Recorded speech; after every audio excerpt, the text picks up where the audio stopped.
what should runners be looking to when training for certain races? I think for sure we need some sort of structure to follow. Let's get you out the door for 20 to 30 minutes, walk, jog, run. That's where it starts. Is the load important? It is what you can handle, workload capacity in a given week, given day, given week, given month. You can get there by just starting the process. You have to play. So today we are talking about how much is too much. How much is too much? Yes. Related to training, not races. Yeah, we can go both. Okay. We could cover both because, I think, and I've done that where the racing was actually kind of part of the training. I was doing 12 marathons a year for 2 years. So then the question is, are you really racing? Yeah. So I think, we can get into that. So the volume game. So volume game. From a volume standpoint, so let's just break it down. Traditionally, someone who doesn't know how to run, myself, when I started doing triathlons, the idea was get in a certain amount of miles per week, per month, or hit certain milestones in your training. Yeah. So training for a marathon or an Ironman, it was short runs during the week, shorter distance, but miles. Yeah. And then weekends getting in your 12, 14, 16, 18, 20. Yeah. Drop it back down, a ton of volume. Right. I guess, so what is there a correct load amount, and what should runners be looking to when training for certain races? Yeah, like as we always say, it's like the study of one, but if you can't have a general conversation, then you can't have any conversations. Yeah. So yes, we are going to make some generalizations right now, but I think for sure the big thing is the reason that all or most training plans are either distance-based, like mileage, kilometers, or time-based. Like we need some sort of structure to follow. So I think, and I think most of the training plans that I've ever followed have always been leading with mileage. It's just easy. It's like, okay, you can see the progression over time. And, basically at the end of the day, if you're running a marathon or a half marathon, you know what you have to do. It's the mile is the goal. Yeah, it's not like you have to run for 4 hours. It's like you have to run for 26 miles, right? Correct. So in that way, it definitely makes sense.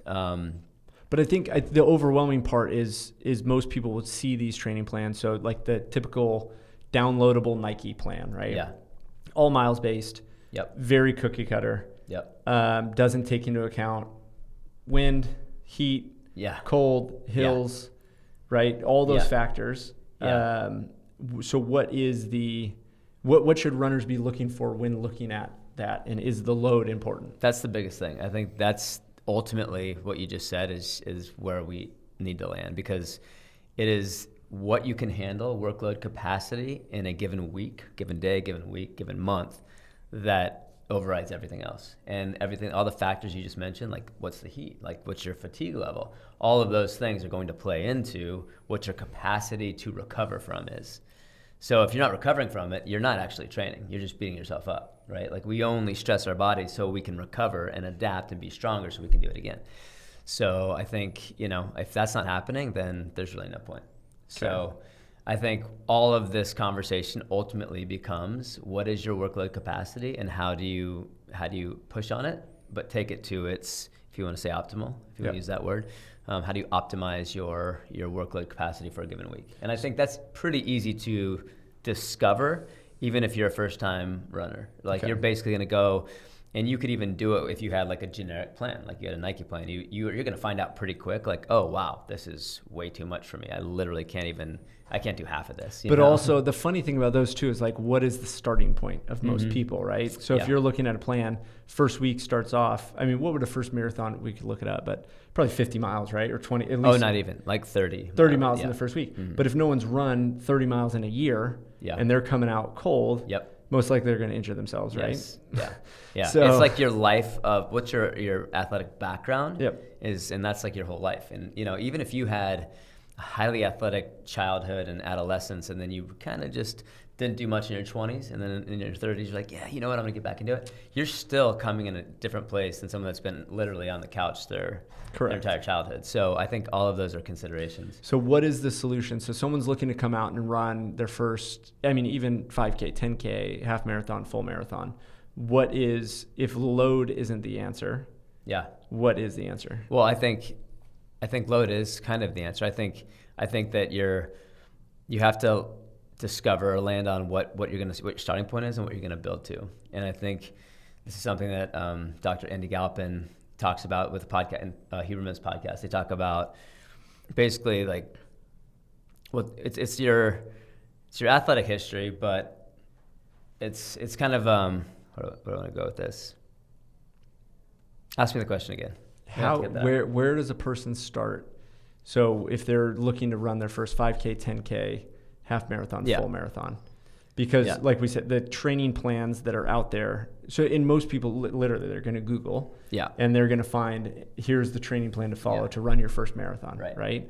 But it doesn't take any individual considerations into account of where they started, what their current capacity is, right? You know, what have they ever run a single mile, right? And then what their goal is, right? So and I think you can get there by just starting the process. So I think like part of it is a trial and error that you have to play. And I think that there's no generic, I think if you look at most Nike plans, for example, it's like they're really trying to figure out, okay, what is the couch to 5K? Or what is somebody that's actually just never done this before? Yeah. Is there literally a couch to 5K? There's lots of those plans. You can look it up, couch to 5K. There's a lot of those plans. And I think, what is the guy, is the Galpin method where it's the walk run? Yep. So that's really effective because that's movement, you know? So it's just like get the person moving, you know, and if you have to stop and walk, that doesn't mean this is not a failure. Like this is just part of your process, and ultimately you're going to become, you know, more and more of a runner and less of a walker. So that's really effective. And a lot of people have done that method even as the goal strategy for the race itself. So even up to the marathon where it's like you're going to run 1 minute, you're going to walk 5, you're going to do that all the way through the marathon, and it works, right? Yep. I have athletes I've coached that have walked the entire or hiked the entire thing, you know, and that's just all they could output. And if you look at their heart rate, you know, based off their body type and just all of their conditions, like they're pretty much maxing out what they can do mechanically, and you know, from whatever structural issues they have to, you know, anaerobically, aerobically, like their energetic system is really pushing. Yeah. And you're out there for 7-8 hours, you know, so it's very individual. But I like to mix, like when you're discovering what the workload capacity is, I like to mix time and distance. We know ultimately we're going for a distance, but I like to start with time because it's easier for you and I to say, okay, I have 30 minutes I got to move right now. Mm-hmm. And I just think that's easier for people to digest than 4 miles. Because if you've never run, it's like, well, what's 4 miles? Whereas like I know what 30 minutes of something feels like, you know, even if you haven't run, like I know I can move for 30 minutes. So I think time is really the entry point. And so if you're building a plan off time, what would be the next step for people? Because then the argument would be, well, I've got 30 minutes. What if I just walk, right? Yeah. Or what if you're capable of running, but you don't push yourself during that time? That's a great question. So then what does that look like? It's really difficult, I think, if you're naturally a highly motivated athletic person. I think a lot of points in my coaching and just my own perspectives, I take that piece for granted, where it's like when I think about running a marathon, I'm always thinking, how fast can I cover that distance? Not everybody's programmed that way. You know, some people they don't care to push themselves to the max. It's just not one of their motivations. It's not intrinsic. So I think you do have to, if you were going to coach or if you're talking to that person, it's a different conversation because it's like, well, yeah, I'll still go the 4 miles, but I might take all day, you know? There's also nothing wrong with it. So, there's the flip side of the distance as well. Yeah, but the physiological effect of it is also like there's different things happening metabolically in someone who's really pushing themselves for 4 miles and someone who's just chilling for 4 miles, even relative to their ability. So let's just say that you go out in 4 miles and you're just like, I'm just going to take it easy and I might grab lunch at mile 2 and then I make my way home. The cost calorically and your heart rate was just low. You had low caloric costs. It really wasn't that much of a stress on your body. Yeah. You know? So I think, and what's unique about this conversation is what you can do with volume is really a special thing. You can overload the body. You can restructure the metabolism. You can do so many things. You can change your inflammation response, which I think we should get into because that's one of the most powerful things of long distance training or heavy capacity workouts. So there's a lot can be done with it, you know. But so we're talking about volume here. Is the training plan? I mean, technically, we're speaking the same language, right? Yeah. Because if you're saying volume, but you're saying the ideal way is through time, in time, you're still hitting volume. It's just your data point, right? Got Like it. if it's mileage, kilometers, or time, you're just choosing a data point to focus on. But like if you went out for 4 miles and I went out for 30 minutes, we just did the same thing. You're just thinking about the time, I'm thinking about the mileage. Yep. And you can think about both, right? So I think it's just focusing on a data point. I think if you're talking about entry level, I think the time, or if you're like burnt out, you know, an athlete that's been like really focused on a goal for a long time, the time allows you to sort of separate, you know, take a step back from, you know, all of like the pressure and just like this, it just can be daunting. Yeah. On the flip side, time can be daunting for some people too. So I think all of these data points are just like different things for us to think about and focus on and, you know, use them to our advantage when it's best for us. So ultimately though, going, you know, back to the purpose is overloading the body so that we can adapt. The stressor creates adaptation, then we get stronger. So if you're not overloading the body, then you're really not going to adapt. Yep. So we both know what it's like to just be sort of in this idle state where you're running just enough to like stay fit. Nothing wrong with that. Stay in that steady threshold. Yeah, exactly. Just cruising. Yeah, there's nothing wrong with it, right? Yeah. It's great that we can do that. But I think it's like, if you want to, like for me, if I want to run a marathon, like I've run enough marathons where I don't want that feeling at mile 16 to 20 where I'm like, I want to die. Yeah. I want it to be like, well, I kind of want to die, but I kind of like this. There's a subtle difference there, and it all comes down to how much I trained. Yeah. So for me, setting a marathon on my calendar is the thing that gets me to actually add in real training to my plan. Okay. Whereas like other people, it might be a 5K, it might be an ultra marathon. Some people like they're not even going to take training seriously or a plan seriously unless it's 100 miles. Yeah. You know, it's not me, but that's you know, I know people that are like that.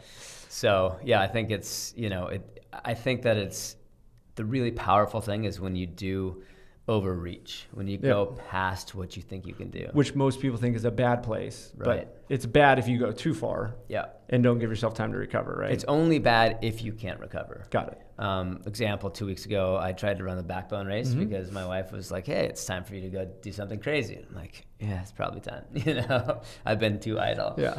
And so that's a 68-mile, 14,000 foot elevation climb. You know, it's a long one. It's heavy. But I've done it before. So I'm like, oh, I've done this before. I can do this. So I attempted it, you know, and I also was like, I'm gonna do it smarter this time. I got the Strava crown the first 10 miles last time I did it, and then I crashed and burned. So this time I'm gonna go slower, and it just caught me sooner. I just and this is what prompted me wanting to have this conversation with you was my overall workload over the last 6 months and year has been really low for me. And what bit me in the butt 2 weeks ago was just having a low workload, right?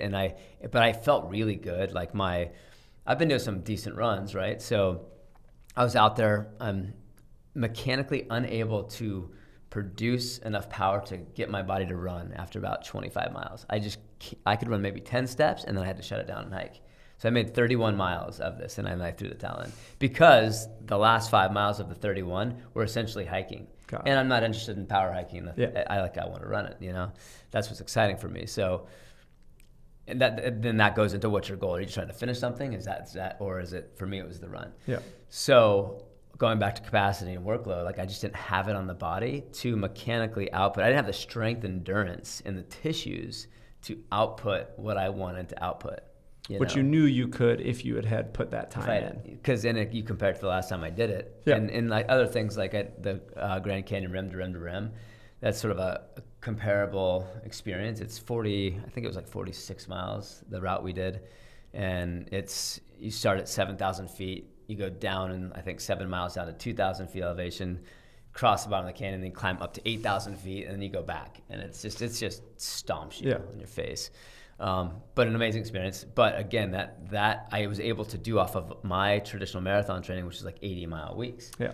And, you know, it's a pretty hard workout. So it's like, and it crushed me, and I wanted to die at mile 30, but I was able to run the whole thing. And I think that's the difference that I experienced 2 weeks ago is like, I physically could not run, and my heart rate was low because I wasn't running. Like, you know, I'm looking at 100 beats per minute. I'm like, sweet, like I'm recovered. Let's go again. But the muscles and the tissues themselves could not propel me. Because of the output you weren't putting in. Yeah. So ideally, what is again, it's everyone's individual, but can you say if someone's looking to do a 10K, someone's looking to do a half marathon or a marathon, what is the output requirement or kind of range they should be looking at? If performance is the goal and you're wanting to do well at it, for me, for this backbone experience, if I wanted to run it, then that's a different thing than if I was okay with hiking most of it, right? So if performance is the goal, I really think there's something to be said about having your weekly volume somewhere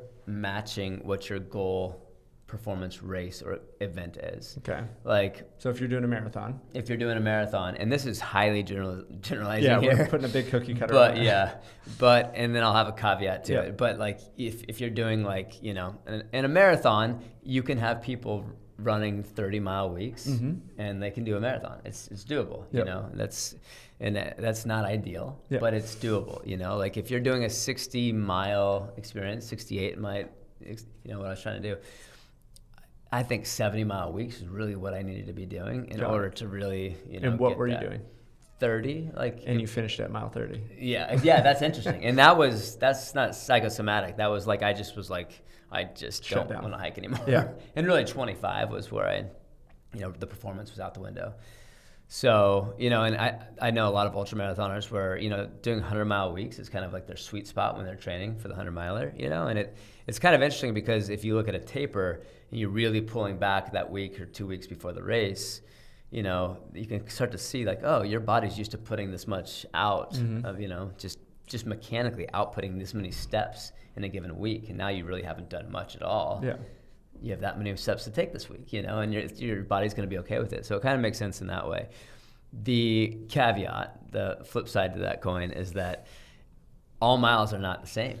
Correct. And so this is where this gets interesting, and the generalizing actually doesn't work because all miles aren't the same, and time is also not the same. How you spend your intensity, you know, or your pace is different, you know. So every mile is just not the same. So workload capacity goes up with the higher intensity. So therefore, if you're running harder and a higher, let's use myself as an example. The 30-mile weeks I was running, I am pretty sure I had COVID because I didn't smell and I couldn't taste.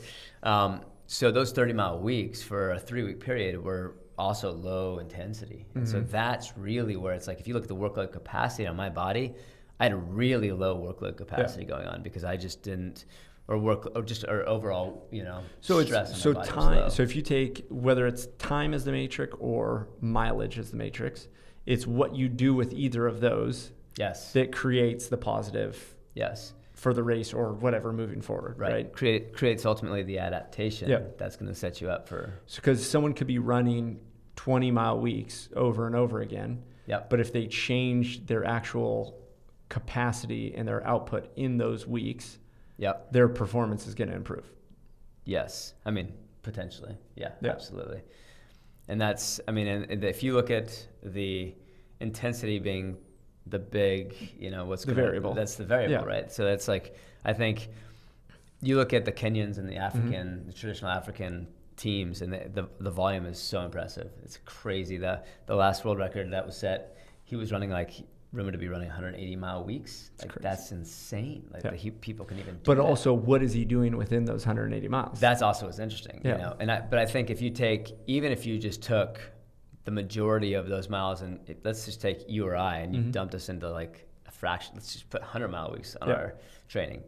We could get away with a lot just having that much aerobic capacity, even if we weren't without pushing the it. intensity, just because of the stress on the body. I mean, when you're adding up that much volume, here's another great example of that. My 30-mile experience on the Backbone Trail led to some really solid speed workouts a few days later, because now I'm playing with my machine is now in a different place. I have adapted from the stress of 31 miles, 6,000 feet of elevation gain, I think 5,000 of descent. That was a lot on my body. I was like pretty sore for a couple of days. But then it was like, and then I adapted, you know. And I think what was interesting about that for me was it was the right amount of overreaching to where I adapted pretty quick, and it ended up being it fit in really nicely with my overall training, you know. The 68 miles, would that have? I mean, it would have been drastically overreaching. And ultimately, if you would have if I would have completed it and walked or hiked the 68 miles, it would have been basically probably 24 hours, you know, of me basically being at 100 beats per minute. So a relatively low But what I'm getting on the mechanical side is my connective tissues, my muscles, they're outputting, right? So I think going back to like the comparison of aerobic work or easy work, if there's enough of it, it's going to be really good for you, you know, and that's what the Kenyans are doing. This is, and not to go from Kenyans to the couch, but this is I was actually thinking about this on my run today, because there's a lot of people talking about the effectiveness of walking. Yeah. Right? Yeah. And I was having this moment of like, yes, I know there's benefits to walking. Yeah. But I think it is kind of interesting why no one's talking about, but you're never going to see an increase in performance. You're going to be able to maintain. Yes. You're going to be able to create a caloric burn, right? You're creating a low, steady threshold, right? Which is great for burning fat. Right. But two things that occur to me. One, time is our greatest asset. Yeah. If you're walking, you're essentially being very inefficient with time. With your time, with your right? Time. Yeah. If exercise, just movement, even if it is fat burn, whatever any of those things are your goal, you're being really inefficient. Yeah. And two, you're not creating any adaptation. Right. Right? Like I said, walking's great, but for all the people that are out there on their soapboxes saying all you need to do is walk, what are we actually doing to people if we're saying that? Yeah. You're definitely limiting their spectrum of energy output. Correct. They're never going over a certain intensity. And like if you do anything enough, I think if you are a power hiker and you go out if you just love being out in the mountains or wherever it is, and you want to go out for 8 hours because that's just your jam and that's your favorite Saturday, in that 8 hours of basically moving your body, like that could be similar to my 2-hour run. You know, if you just look at total energy out and the way you're metabolically adapting. And if you look at all like the inflammation and all of these things, I think that you are having an effect on that. But who's going out and hiking for 8 hours? You know, like most people aren't. They're doing, to your point, they're like going out for an hour walk and they're saying like, that's all you need. Yeah. And the thing that happens, I think if you're obese, I think your heart rate goes up when you stand regardless, up, right? Your heart is working so hard against, there's just so many things happening there. Once that person starts to lose weight, like now the heart rate is going down at the same effort. And I think if you look at like the Biggest Loser show, like that's when, if you want to keep the trajectory to create the stress in the body that creates the adaptation, at a certain point, the walking doesn't do it anymore. Correct. So I think, to your point, the walking is just a bad prescription as a general thing to say, like, this is what people should do. Now, it's also an age thing, right? Correct, like 100%. That's another thing. Like I'm more referring to completely capable people, right? That they're looking to better their life, which is great. Walking would be a first step, but you're going to hit a plateau, especially if you have limited amount of time each day. So if you have 30 minutes a day that you can dedicate towards that, you're going to walk 2 miles, 2.5 miles, or you could run 4, or you could sprint 5 or 6, right? Like and what you're going to get out of those different outputs, just like we're talking about with race training, is a totally different experience with the same amount of time.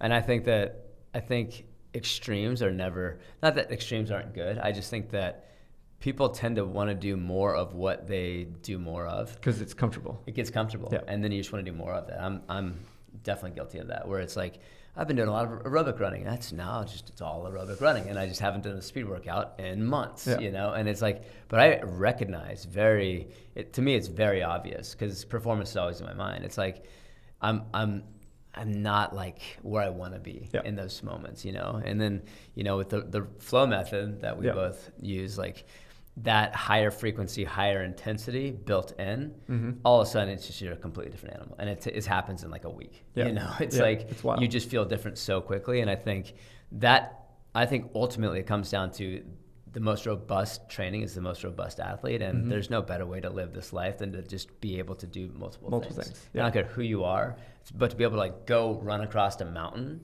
you know, if you had to, or to go sprint across a street explosively and have that ability, and then to like lift something heavy, like, and feel confident to do it, or hang from something and be able to hold your own weight. Like all of those things are, in my opinion, good for most people, right? So I think the way you do that is to do more of it. Yeah. So, but that can be hard to get yourself to do it. Oh, 100%. Yeah. So I think we'll probably get into run flow in a different episode. Yeah. 'cause it's We'll its have own to go thing. all the way into run flow. But to put a bow on load, Yeah. what's the biggest takeaway as far as, and I know this was obviously like a big topic just because of what you just went through. Yeah, for and sure. we're talking Yeah. about, a marathon coming up, Yeah. relays, all these races. Yeah. But it's always relative, right? Correct. Or it's relevant because no matter where you are, there you are. Yeah. And so you have to first understand what can I get away with before you decide what to do next.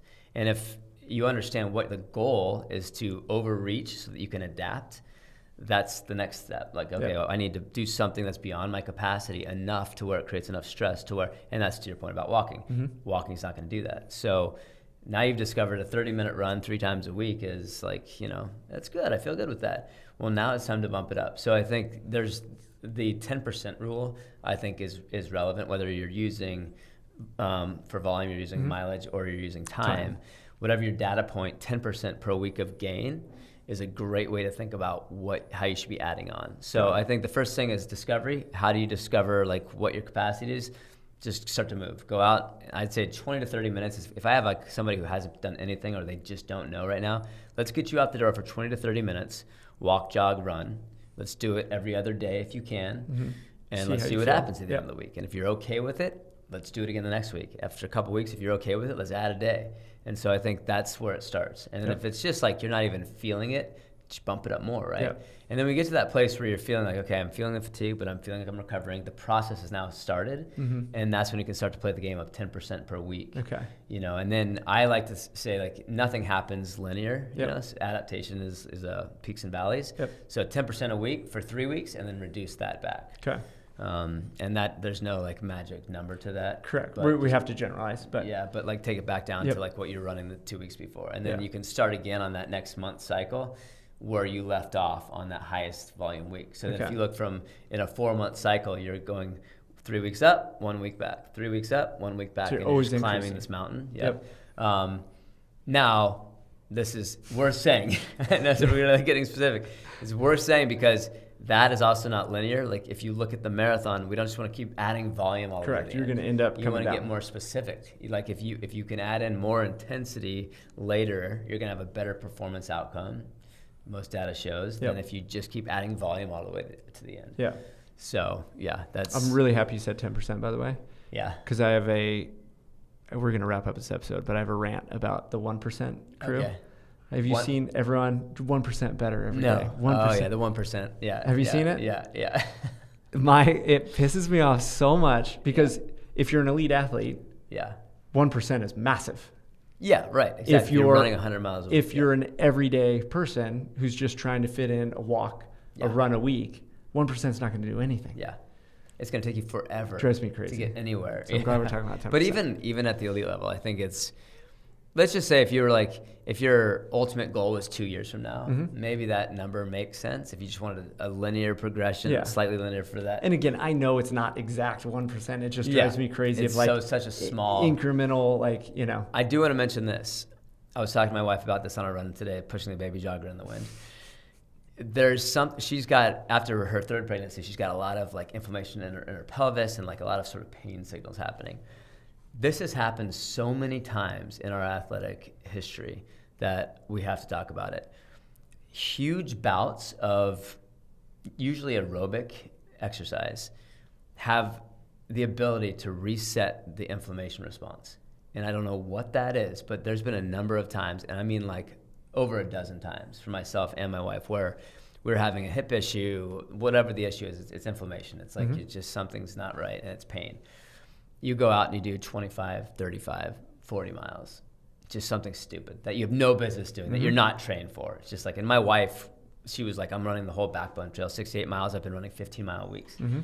And it just reset everything. And so on our run today, we were like, we both looked at each other like, it's time. It's time for you to do something crazy. She's like, yeah, I think it is time. Because she's like, yeah, I got to go see the PT. Like, things are off.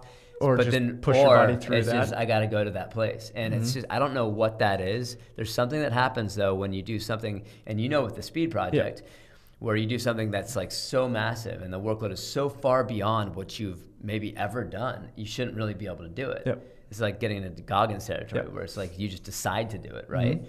Things physiologically occur. 100%. And adaptations happen that can't happen otherwise. So I always make an argument for every now and then, you just got to go out there and do something stupid. Yep. As far as volume goes. I agree. I think it's, I mean, we're talking about it right now. I may do a marathon in 2 weeks, 3 weeks. And every time you've said that, because this has happened a number of times with you, like you have a tendency like, I should do this marathon in 2 weeks. You know, like this is not the first time we've had that conversation.